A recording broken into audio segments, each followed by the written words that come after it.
کیا غصے میں طلاق ہو جاتی ہے؟ ہو جاتی ہے۔ ایک ساتھ 3 طلاقیں دینے سے کیا ایک ہی طلاق کہلائے گی یا پھر 3 ہی؟ 3 کہلائے گی۔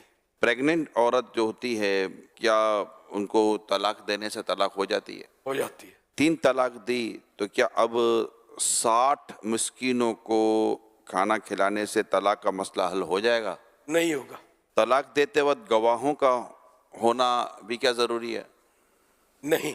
طلاق کا معاملہ کس سے حل کروانا چاہیے؟ مولانا صاحب سے یا کبھی گھر کے بڑوں سے؟ کس سے حل کرائیں؟ علماء سے۔ بڑے بوڑھے تو بولتے ہیں توبہ کر لو، آئندہ مت کر، خیال رکھنا، وہ حرام ہوتا رہتا ہے، حرام کے بچے ہوتے رہتے ہیں۔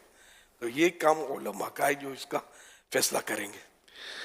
کیا شوہر کا نام لینے سے طلاق ہو جاتی ہے؟ نہیں ہوتی۔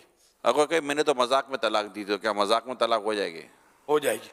حدیث پاک میں کہ اللہ کے پیارے نبی صلی اللہ علیہ وسلم نے فرمایا 3 چیزیں وہ ہیں جن کا ارادہ بھی ارادہ ہے اور مذاق بھی ارادہ، نکاح اور طلاق اور رجوع، یعنی یہ مذاق میں بھی ہو جاتے ہیں۔